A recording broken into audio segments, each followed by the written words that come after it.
Olá, meu nome é Maria da Glória Cavalcante Santos, sou da turma de Licenciatura em Física 2018 e nesta apresentação estarei falando um pouco sobre a física de partícula, o modelo padrão. Dentro dessa apresentação estarei dando ênfase no que seria o modelo padrão, os grupos que estão dentro do modelo padrão e também as subdivisões que estão dentro desses grupos. Então vamos lá.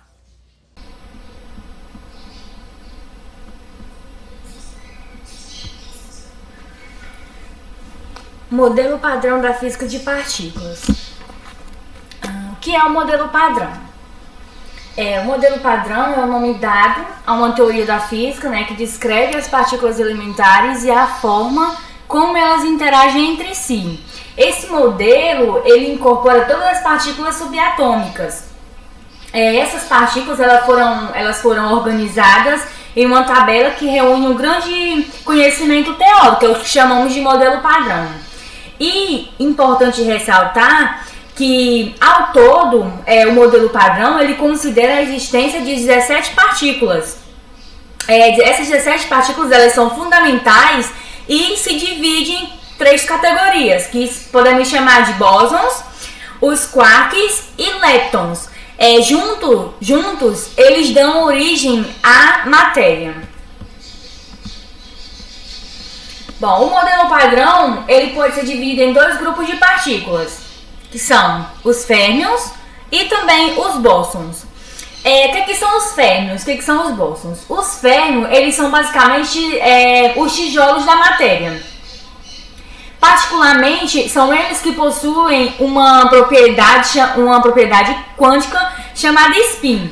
É importante ressaltar que, por exemplo, 2 férmions do mesmo nível de energia, eles não podem apresentar os mesmos números quânticos ou até mesmo ocupar a mesma posição de espaço no mesmo instante.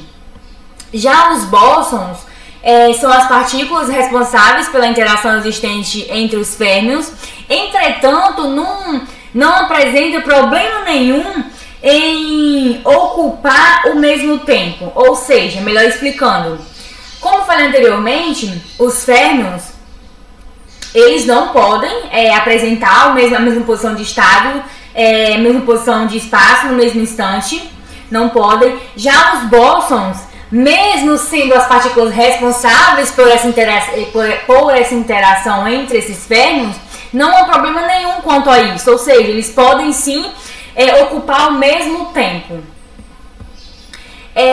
O modelo padrão ele pode ser dividido em 2 grupos, como falei anteriormente, são os férmions e os bósons. Dentro desses grupos, a gente também vai ter suas subdivisões, que é o que vamos falar mais à frente.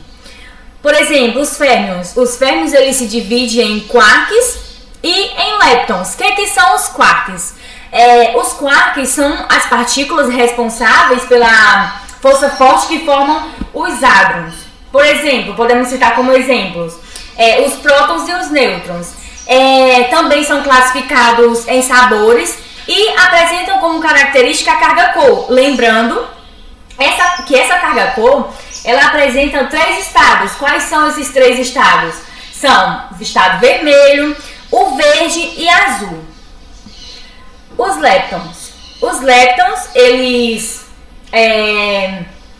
entre eles existem elétrons, muons, os leptons taus e também seus respectivos neutrinos. O que a gente pode aprofundar sobre isso? Bom, os elétrons, os muons e os leptons tau, eles possuem carga elétrica. Já os seus respectivos neutrinos, eles possuem carga elétrica igual nula, ou seja, os elétrons, os muons e os leptons tau apresentam sim carga elétrica, enquanto os seus neutrinos eles não possuem carga elétrica, ou seja, possuem carga elétrica igual nula. E todos esses férmions eles possuem massa. Por último, mas não menos importante. Ok. Agora vamos falar um pouco sobre as subdivisões dos bósons. Primeiramente, vamos falar sobre os fótons. Bom, um exemplo que podemos citar, logo de início aqui, a luz.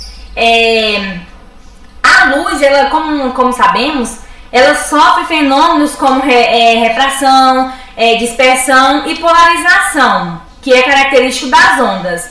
No entanto, para compreender o efeito fotoelétrico, devemos considerar que ela é composta pelas partículas denominadas de fótons, que é onde entram essas subdivisões dos bósons. Ou seja, os fótons eles são as partículas que compõem a luz, carregam energia e têm massa de repouso nulo. E lembrando também que é responsável pela atração ou repulsão. Esse é um exemplo de fótons. Os gluons. O que são os gluons? Os gluons são as partículas fundamentais que agem como partícula de troca, né? Eles possuem, os próprios gluons, eles levam a carga de Coulomb da interação forte e é responsável pela formação de partículas. Como exemplo desses gluons, a gente pode citar os prótons, os nêutrons e os nêutrons.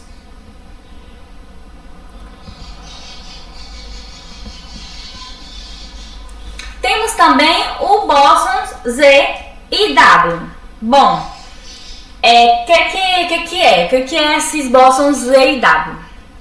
Bom, são as partículas mediadoras de força fraca, né? Os bósons W, eles têm uma carga positiva, uma carga elétrica positiva e uma carga elétrica negativa de uma carga elementar. E também eles são, ou seja, os bósons W, eles têm uma carga elétrica positiva e também uma carga elétrica negativa de uma carga elementar.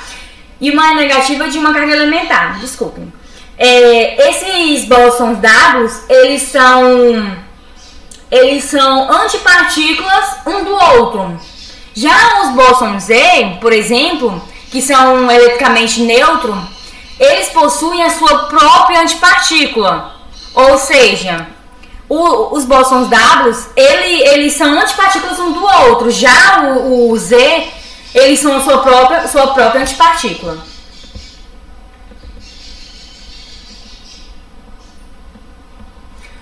E temos também o bóson de Higgs. O que é esses bósons de Higgs? Eles são responsáveis, né? São responsáveis por atribuir massa a outras partículas elementares, como por exemplo os elétrons e quarks. Na teoria do campo de Higgs, eles permitiam que pudéssemos entender o universo, entender de uma forma que mudássemos o pensamento de como que era o universo. Mais à frente vamos falar um pouco mais sobre isso.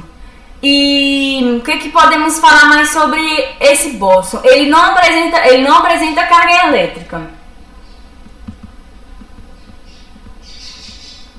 Tá. Qual a importância do bóson de Higgs para a origem do universo? Bom, como eu falei anteriormente, a teoria do campo de Higgs, ele permitiu que mudássemos a forma como entendemos o universo. Hoje acredita-se, né, que nem mesmo o espaço vazio é completamente vazio, porque todo o espaço, como sabemos, é permeado por um mar de bóson de Higgs e outras partículas também. Além disso, a observação da existência do bóson de Higgs, ele reforça a teoria de que em algum momento da sua existência o universo ele já foi extremamente quente e denso. E isso, claro, em razão da sua energia necessária para a observação direta dessas partículas. E o modelo padrão da física de partículas, ele tinha dificuldades em explicar o motivo de algumas partículas elementares apresentarem massa. E esse modelo, esse bóson de Higgs, ele ajuda nessa questão de mostrar mais, de forma mais ampla, como que temos essas formações, como que são essas partículas. E os fótons, eles interagem com os bósons de Higgs.